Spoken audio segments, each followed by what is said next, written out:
extreme power, extreme speed. From the X-1 that broke the sound barrier to the Scramjet aiming for Mach 10. Planes on the cutting edge. From the past, the present, and the future. Now, extreme aircraft on modern marvels.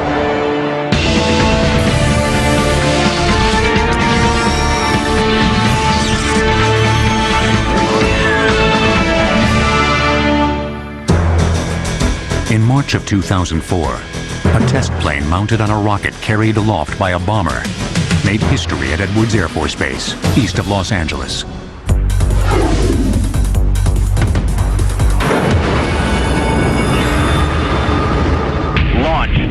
Launch. After release from its B-52 mothership, the small unmanned X-43 flew at the amazing speed of Mach 7, faster than any known jet aircraft has ever flown. It was a very significant event. Some people have even gone so far as to equate it actually with the Wright brothers' flight. When it separated from the rocket, the X-43 accelerated on its own power to Mach 7. Mach 7 is approximately 5,000 miles per hour, so you can imagine flying New York to Los Angeles in just over a half an hour.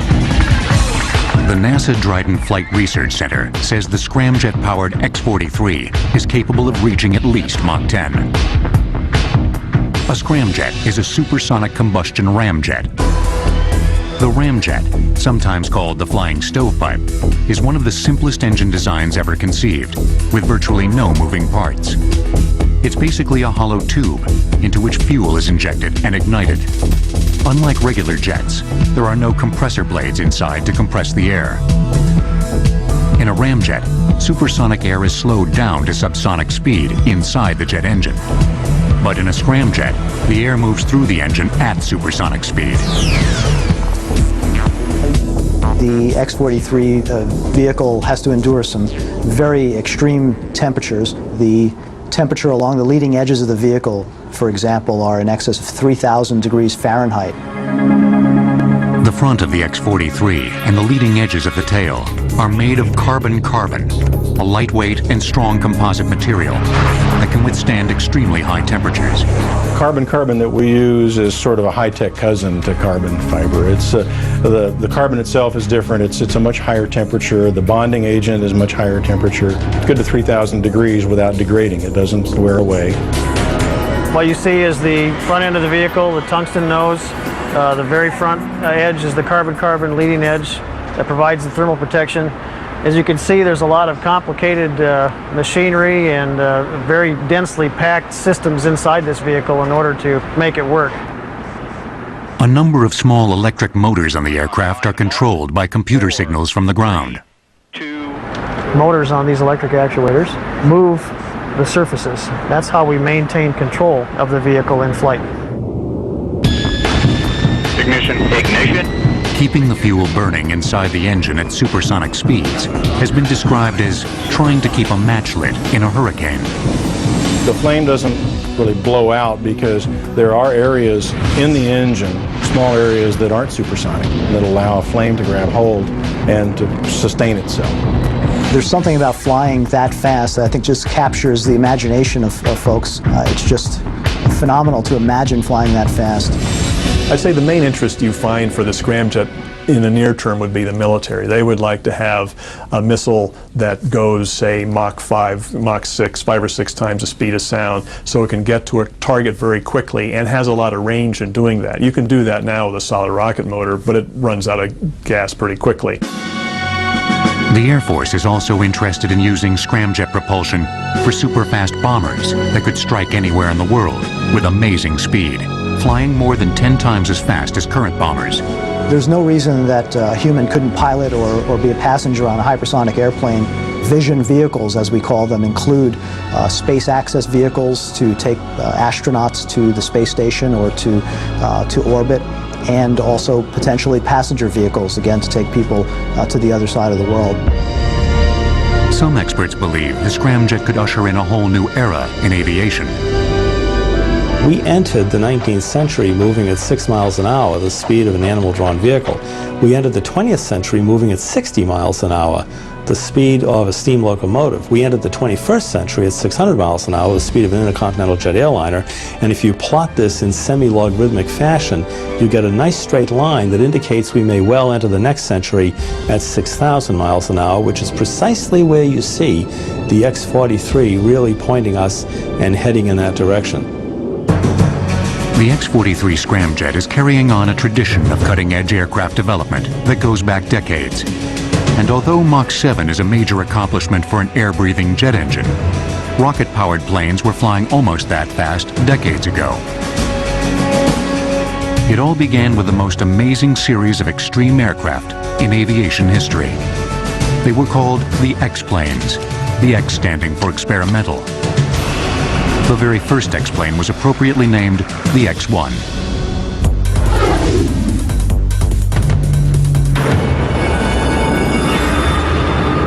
In 1944, the United States decided to bite the bullet, really, and develop a specialized family of research airplanes, of which the X-1 was first, that would essentially use the sky as a laboratory and which would carry 500 pounds of recording instrumentation and at the same time would also radio very important values that were measured in flight down to ground stations. This marked the birth, really, of a remarkable family of airplanes that continues to the present day, the so-called X-series. The Bell X-1 is arguably the most famous pure research aircraft ever built. Bell Aircraft built 3 X-1 rocket planes for the primary purpose of breaking the sound barrier. For decades, traveling faster than the speed of sound, about 660 miles an hour at high altitude, had seemed an impossible task, hence the term barrier. It literally was seen by many as an impenetrable wall. This was really brought home in September 1946 when Britain's leading test pilot, Geoffrey de Havilland, the son of the founder of the de Havilland Company, was killed at about 8/10 the speed of sound flying a new swept-wing tailless research airplane called the de Havilland Swallow. The airplane began to pitch violently out of control so rapidly that he could not control it, and within less than a second it had disintegrated and he was killed. This showed that the sound barrier had very real bite. In 1947, a young Air Force pilot named Chuck Yeager was about to bite back. It would happen at the Air Force Base at Muroc, California, about 80 miles east of Los Angeles. We know it now as Edwards Air Force Base. Robert Cardenas, another young fighter pilot, was officer in charge on the X-1 program, and he piloted the bomber that carried the X-1 aloft. I had professors from Caltech and MIT that were out there at Muroc. We had all sorts of people making recommendations, and one of them said, you know, really, we've seen stuff coming in from space explode. Whether it was from heat or what, there could be an ultrasonic barrier out there that might just disintegrate or melt the aircraft. The test pilots and engineers listened politely to the experts and then got down to business. Bell Aircraft test pilot Chalmers Goodland made the first powered flight in an X-1 aircraft in late 1946. But it would be Chuck Yeager who 10 months later would take the X-1 rocket plane to the speed at which it was meant to fly. Chuck is a human being, but when he gets in that seat and he locks that door, he becomes part of the machine. And my book is no longer a human. He's part of that. He melds in as part of that machine. Man and machine finally broke through the sound barrier in October of 1947. On the ground, observers heard the crack of a sonic boom.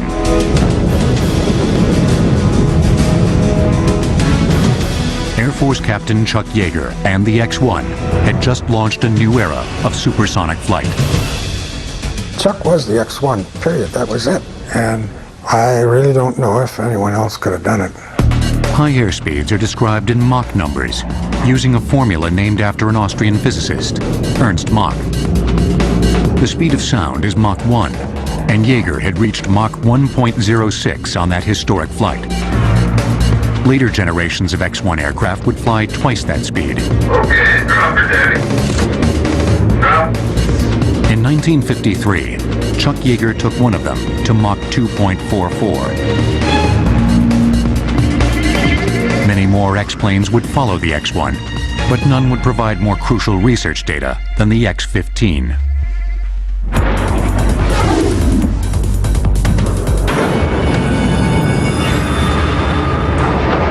The three rocket-powered X-15 aircraft flew 199 flights from 1963 to 1967.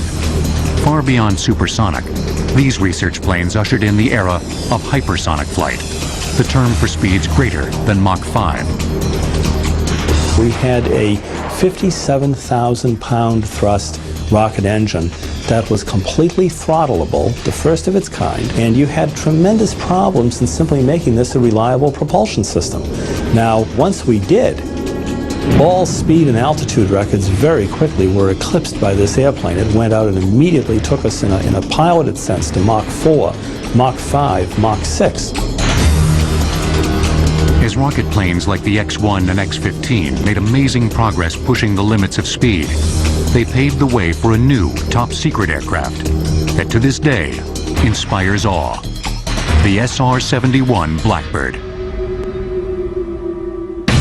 In 1967, one of the X-15 set a speed record for manned flight in a winged aircraft, exceeded only by the Space Shuttle. Extreme Aircraft will return on Modern Marvels. We now return to Extreme Aircraft on Modern Marvels. Cloaked in secrecy, two American spy planes, the U-2 and the SR-71 Blackbird, made their mark on history during the Cold War. The U-2 was the first to become operational in 1956.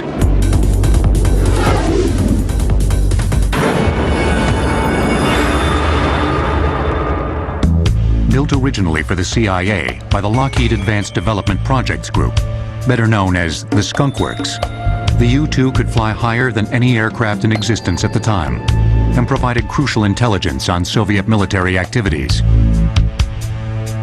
When there was worry that the Soviet Union might be gathering a bomber fleet or might be gathering its forces for an attack on Western Europe or whatever else it might be up to, there was no way, literally, to penetrate this iron curtain, say, fly over it.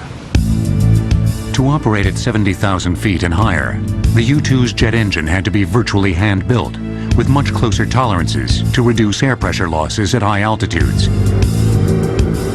Flying long transatlantic missions alone at night, navigating only by the stars with a sextant, the U-2 pilots collected intelligence that dramatically improved America's ability to assess the Soviet threat.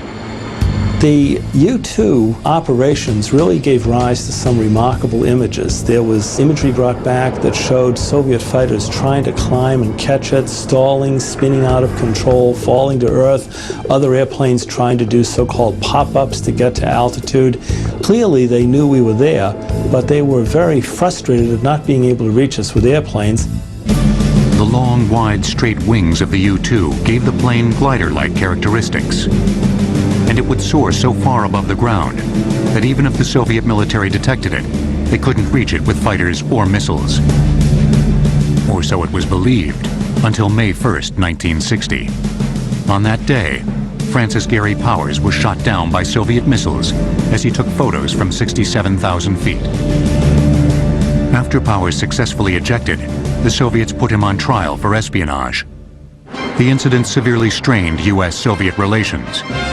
Powers was released 2 years later.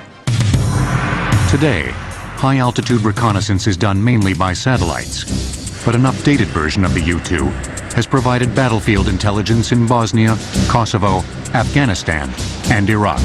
It is also being used for high-altitude research projects by NASA and other civilian agencies. We do earth sciences. NASA has done it for 30 years or more.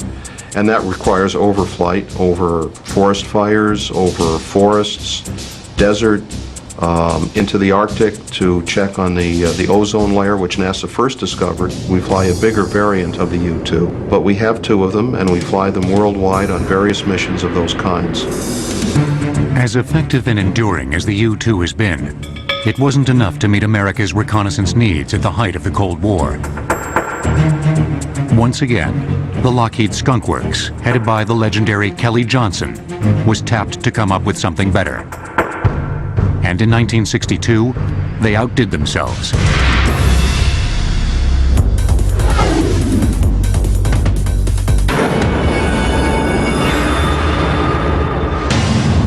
The SR-71 Blackbird, a high-speed, high-altitude spy plane, is revered by many as one of the greatest jet planes ever built. The ethereal Blackbird could fly higher and faster than any jet aircraft in production, and that still holds today. I knew that this airplane was going to be the fastest in the world. What I didn't know was it would remain the fastest for 40 years. That's astonishing. But I remember back in the 60s, Kelly used to say, and he'd say it kind of aggressively, like, I challenge anyone to adversely comment on this. He says, nobody's going to produce an airplane with greater performance than this one by the year 2000. And back then I used to think, well, I hope I hang around long enough for the year 2000 to see if that turns out to be accurate, because before this came along, every 2 or 3 years somebody somewhere would produce one faster. As with the U-2, the initial client was the CIA, not the Air Force. The first version was called the A-12 and made its first flight in spring of 1962. To be able to withstand the heat generated by sustained speeds above Mach 3, the A-12 had to be designed from scratch with new technology and new materials. We would say this is roughly an 800-degree Fahrenheit airplane. Some things are hotter, but we have some cooler. I understand the self-cleaning oven is around 425 and the soldering iron around 550. So that gives you an idea of what kind of heat we're talking here. The airframe was made from titanium and titanium alloys, and the structure was coated with a special radar-absorbing black paint that helped dissipate the heat. Because the aircraft surface was designed to expand from the heat during flight, the plane would leak fuel while sitting on the ground. The expansion would cause the entire aircraft to grow a couple of inches in length. This is the ejection sequence initiator, and you're flying along and the canopy is closed, and you want to get out, so you pull this thing up. The first thing that happens is this canopy goes, and then up you go, and as you come out you turn like this, and then you're dynamic this way, and you deploy a stability chute, a small chute just for stability, and the G's may knock you out, but it won't be death concern on that. And as you're coming down you may still be unconscious, and then when you hit 15,000 feet it cuts away that baby drogue chute for stability and deploys a large 35-foot chute.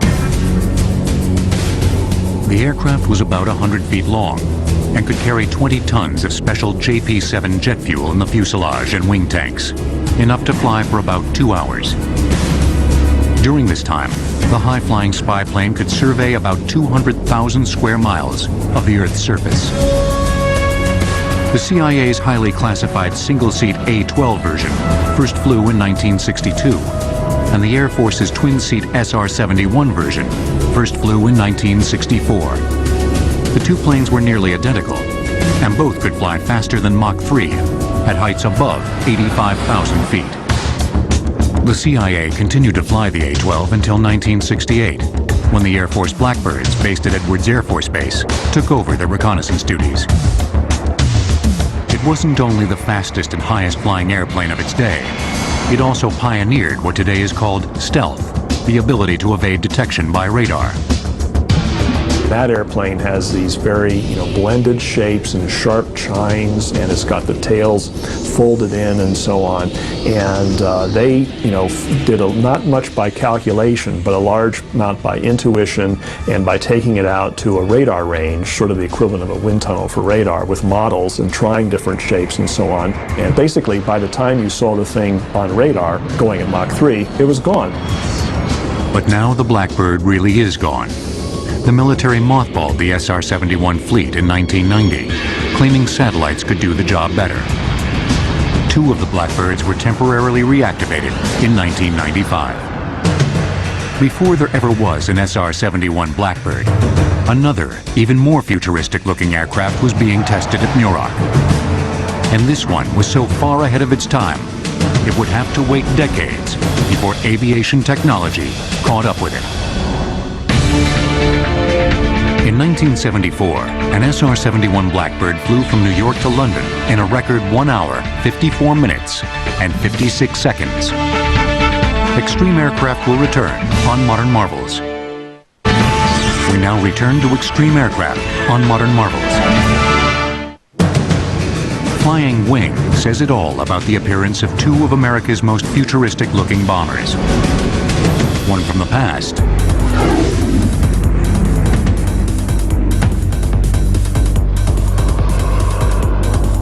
and one from the present.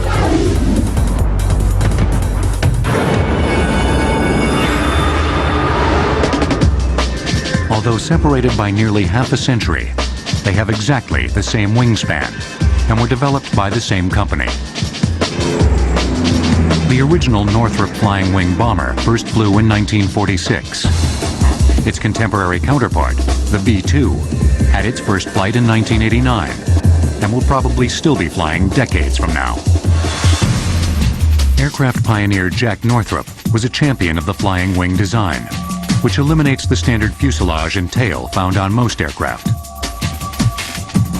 Northrop, who was a consummate master of aircraft design, the most important designer of the interwar period in the United States, not just because of his flying wings, but because he's taking all the cutting-edge developments in high-speed aerodynamics and streamlining, and he's putting this together.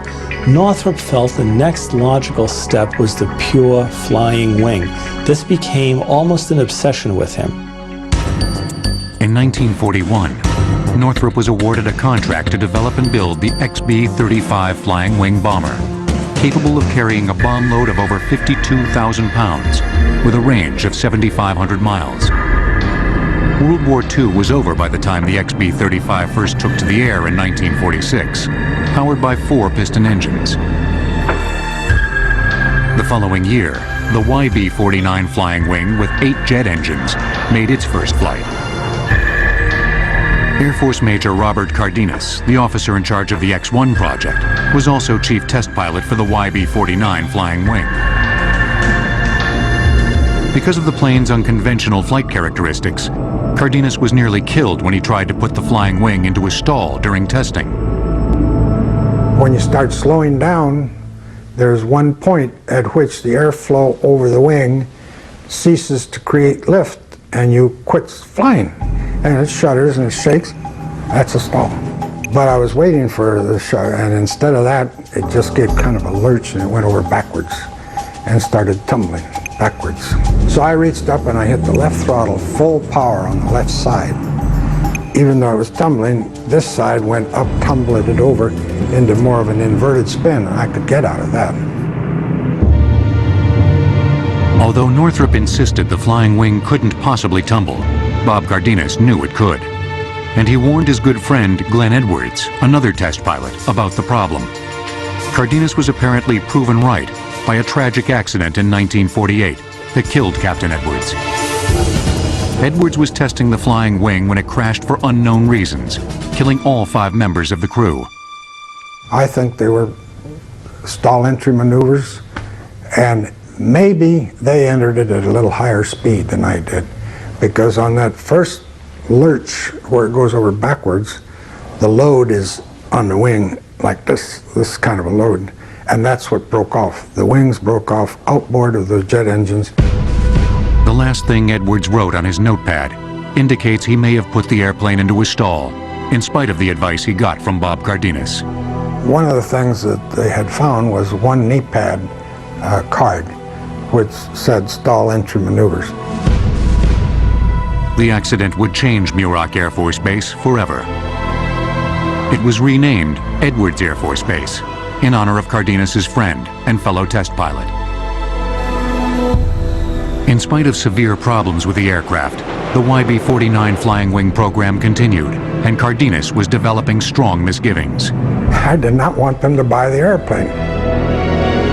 Nevertheless, in 1949, one of the planes set a new transcontinental speed record when Major Cardenas piloted a flying wing from Muroc to Andrews Air Force Base, near Washington, D.C., in 4 hours and 20 minutes.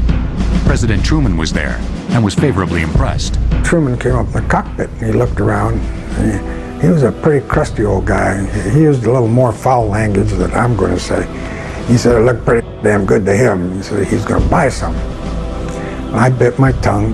Then down on the ground, he turned to the Chief of the Air Force and he said, why don't you have this young whippersnapper fly this down Pennsylvania Avenue?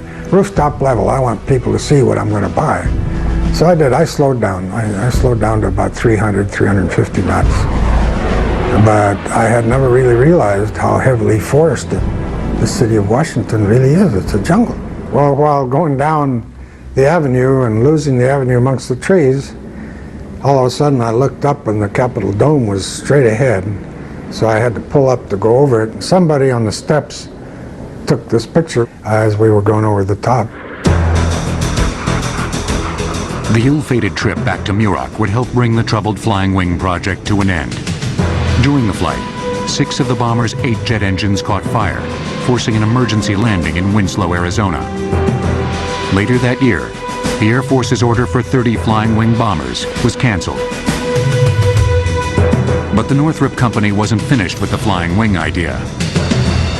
By 1981, aviation technology had changed dramatically, with electronic fly-by-wire controls making a flying wing design much more feasible.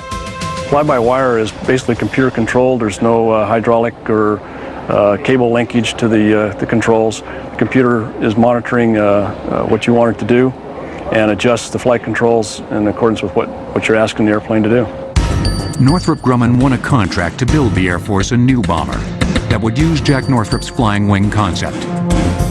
Apparently, Jack Northrop got the dimensions right the first time. The new flying wing, called the B-2, would have exactly the same 172-foot wingspan as the old flying wing. The build of that wing was a very, very challenging activity for us. The team overcame day in and day out. We used to call it an invention a day to get us through the day. And it's probably as exciting a time as you'd ever come across. It's a very highly integrated aircraft, very complicated, very complex. She's a very smart aircraft. Once she's all put together, you can't do anything to her you're not supposed to. She'll let you know. Jack Northrop, who was still very alert and very much interested in flight, had the chance, shortly before he died, to learn about the existence of the B-2 program. And he was very touched. And he said now he knew why God had let him live as long as he had. The B-2 stealth bomber was first revealed to the public in 1988, when it was rolled out of its hangar at the Air Force's Plant 42. To many, it signified that the flying wing design had finally become a successful bomber. To me, it was a vindication for Glenn's death. My work and his death were not in vain. We did accomplish something. We didn't do it, but somebody accomplished the final act of making a system like that. The B-2's first flight came the following year, with test pilot Bruce Hines at the controls. When Bruce Hines was going to fly it, they asked me to talk to him. I told him, I can't tell you anything. It's a different airplane. Just one thing, Bruce, don't stall the airplane. And so after he flew it, I said, Bruce, did you try stalling him? He said, Bob, the damn thing won't let you. It won't let you stall it. The first production B-2 was delivered to the Air Force in 1993. The 69-foot-long bombers are powered by 4 jet engines and carry 2 pilots. They're designed to carry 40,000 pounds of conventional or nuclear bombs and can fly at altitudes up to 50,000 feet. B-2s are subsonic, which means their top speed is just under the speed of sound. The fleet of 21 B-2s based at Whiteman Air Force Base in Missouri first proved itself in combat in Kosovo, where B-2s destroyed more than 30% of Serbian targets in 8 weeks by flying non-stop missions from Missouri to Kosovo and back. The B-2 is much more technically sophisticated than America's other long-range bombers, the B-52 and the B-1. The B-1 as well as the B-52 are not stealthy platforms. Only the B-2 bomber can penetrate heavily defended airspace, fly for thousands of miles undetected, carrying a huge load of weapons, deliver those weapons precisely, and get out of that area without being detected.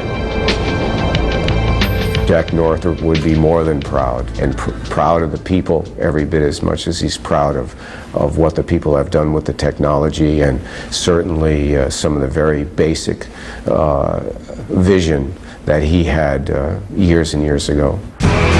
With the B-2, the U.S. Air Force unquestionably has the most modern bomber in the skies.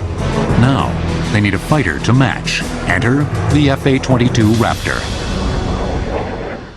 In Operation Enduring Freedom, the B-2 flew a 44-hour mission with mid-air refueling from Missouri to Afghanistan to an air base at Diego Garcia in the Indian Ocean.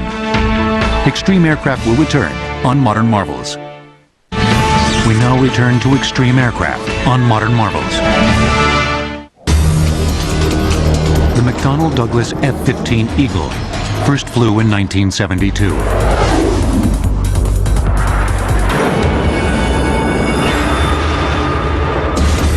And reigned unchallenged for decades as the world's premier air superiority fighter. But the new F-A-22 Raptor will finally bring that reign to an end.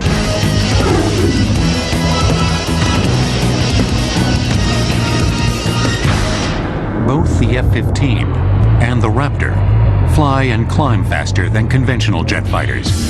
This enables them to dominate air-to-air battles with enemy planes, which means they can deny the skies to the enemy. Hence the term air superiority fighter. The goal in developing a fighter airplane is really to make certain that you can totally, overwhelmingly dominate the opponent. If you look at the F-15, it became America's most successful air combat fighter. Indeed, you can argue historically it's the most successful air combat fighter of all time, because it has never been shot down in air-to-air combat while shooting down close to 200 opponents in air-to-air combat. In 1975, 20 F-15 Eagles were modified to make them even faster. Called Streak Eagles, they set several time-to-climb records that still stand. But the new F-A-22 Raptor is expected to break those records and bring new meaning to the term air superiority. The F-15 is very old in the tooth. You know, if we take a look at our fighter forces today, you realize that if these airplanes were automobiles, they'd be wearing classic car plates. After a testing and validation program lasting 4.5 years, the industry team of Lockheed Martin and Boeing in 1991 won the competition to build the next generation air superiority fighter that would replace the aging fleet of F-15s.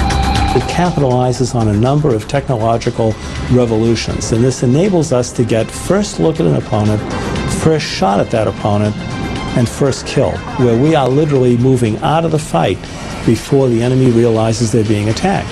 You can detect him, you can fire a missile on him, and he'll almost blow up before he even knows you're there. So it's not that you're undetectable, but by the time he does detect you, you already have such an offensive advantage on him that it's really not even a competition. The production version of the F-22 design, now called the Raptor, first flew in 1997. Like the F-15 Eagle, it can reach supersonic speeds. But the Raptor can cruise without using fuel-hungry afterburners, giving an enemy less time to engage it. The F-A-22 is also easier to fly.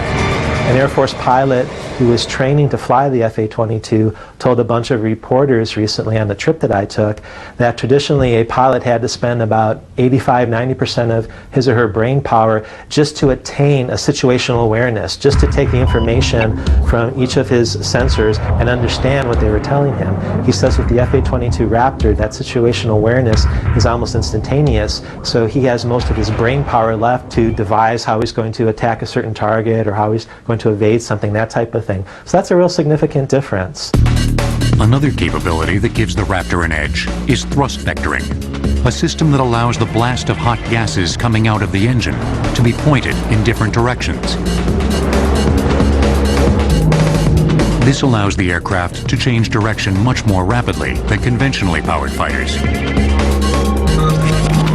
Thrust vectoring was pioneered on the X-31, a NASA research plane built by Rockwell.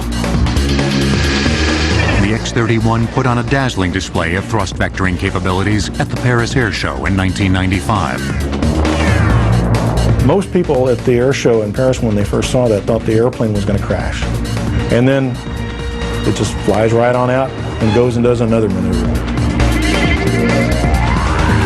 these people had never seen it were just in awe. The X-31 helped pave the way for the FA-22 Raptor's use of the thrust vectoring concept.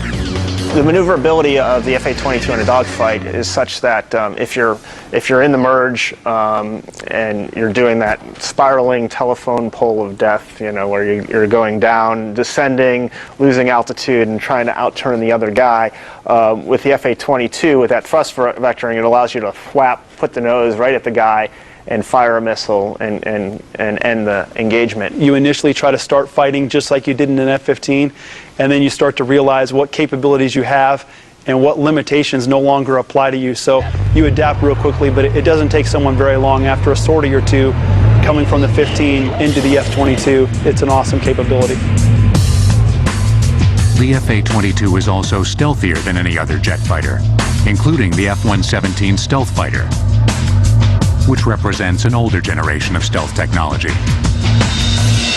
That's not very stealthy, right? But head on, you don't see much of the jet, and you don't have anything hanging on the wings to give your signature away.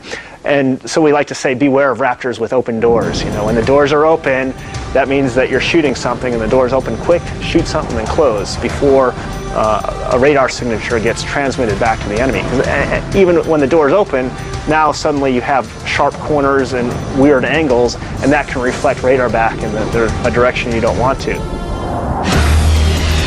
The Air Force plans to eventually purchase 339 Raptors, and production of the aircraft is scheduled to continue to 2013.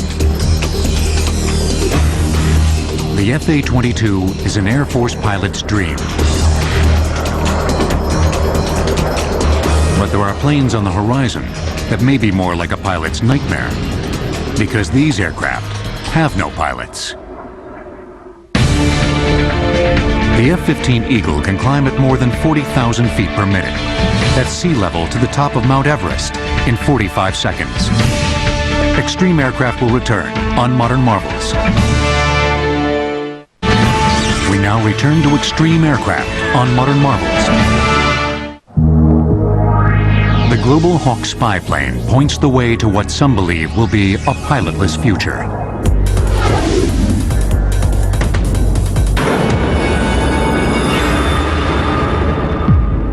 This UAV, or unmanned air vehicle, was seen in action by millions thanks to TV news coverage of its surveillance missions in Afghanistan and Iraq. The Global Hawk can conduct effective surveillance over an area the size of Illinois in just 24 hours. It can also loiter above a specific area, transmitting almost real-time high-resolution images to field commanders. 44 feet long and 15 feet high, the high-altitude reconnaissance aircraft was built for the Air Force by Northrop Grumman. Global Hawk is an autonomous air vehicle. For instance, when Global Hawk did a deployment to Australia, the Global Hawk left California with a click of the mouse. It is fully autonomous, and then it flew across the Pacific Ocean and landed in Australia some 20-odd hours later, at which time somebody clicked the mouse again and shut the engine down on the system.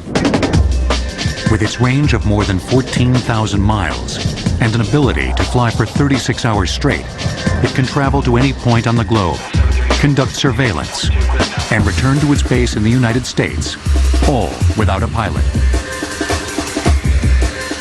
The Air Force rushed the Global Hawk into combat ahead of schedule in Afghanistan in November of 2001, and it was also used in Operation Iraqi Freedom.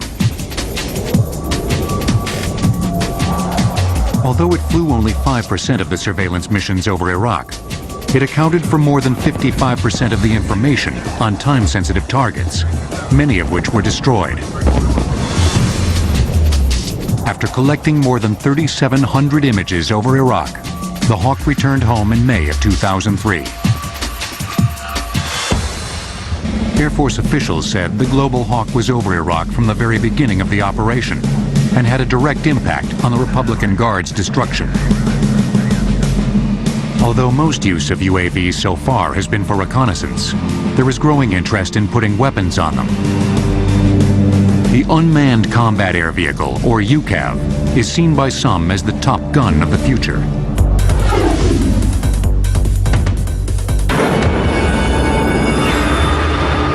One of the most dramatic first uses of an armed unmanned aircraft in combat came during Operation Iraqi Freedom, when Predator reconnaissance drones were outfitted with Hellfire missiles. There's one famous mission that the Air Force likes to talk about during Iraqi Freedom. There was a broadcast tower from the Iraqi Information Agency in downtown Baghdad, and that tower was very close, I believe, to the Fox News tower and also to a mosque. And so it was a very, very dangerous target for the Air Force to go after. So what it did was it sent a Predator unmanned aircraft armed with Hellfire missiles into downtown Baghdad, and the remote pilot who was operating the aircraft from thousands of miles away in the ground control station was able to pinpoint that tower and actually take it out without any collateral damage to the Fox Tower or to the mosque. The Air Force is now testing the Boeing X-45 UCAV demonstrator, which first flew in 2002.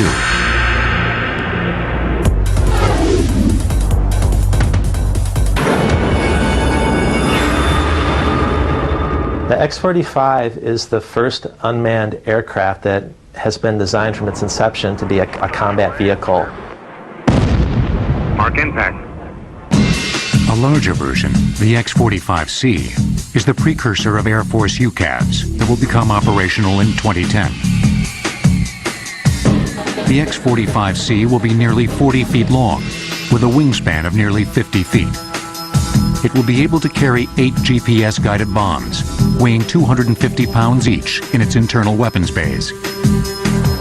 Northrop Grumman is also testing an unmanned combat air vehicle, the X-47A Pegasus.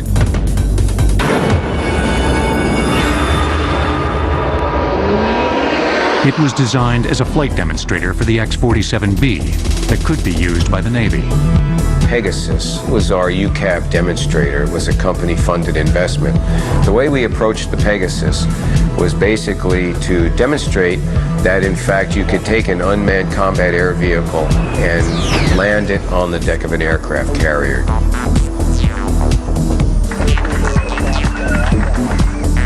There is still some debate, even within the military, about how and when UCAV should be deployed. I think there's just this sort of rules of the game, ethical bridge to be crossed of, is it okay for a drone to be, and firing, and are we really sure that that's Osama and, not the head of the orphanage who's walking along the street? There's a lot of, queasiness about doing this, because, you're looking through a soda straw on these things, and, are you really sure that's the guy? The chances of making a mistake are pretty high, and you really obviously don't want to kill innocent people. We must be very, very careful that we don't develop systems that are so complex that they really transgress whether or not they should be inhabited systems. There's a tremendous value in having the inhabited system because, to be frank about it, an inhabited aircraft carries with it a great deal of innate common sense that sometimes you don't have in a system that's relying on the lineup of ones and zeros. It remains to be seen how commercial airline pilots and private pilots will feel about sharing airspace with planes that have no pilots. Years ago, if any one of us got into an elevator, there was an operator, an attendant inside the elevator. Today, I certainly don't see that person in the elevator anymore. You get at many airports today, and you want to get to another terminal. You get on an unmanned train, and we accept that. It's normal. That's going to take place with UAVs for sure. The technology is there, the will is there, and it's now just a matter of time. As aircraft technology continues its flight into the future, exciting possibilities are opening up that could change our lives and bring the world closer together, just as the jet age did. The challenge for us today is to capitalize on some of these new technologies, and if we seize on that, we will indeed have, I think, a high-speed future. But if we do not, that future will be in the hands of other people.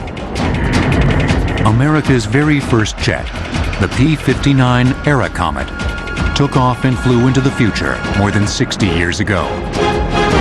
It was a dramatic new concept at the time, but it soon became commonplace and unremarkable. Perhaps perhaps 60 years from now, combat jets without pilots, Launch. and scramjets that fly at Mach 10 will be considered commonplace and unremarkable too. Ignition. Nevertheless, there will always be some aircraft defined by the term extreme. Look around you. Are things really as they seem? Could it be that the dark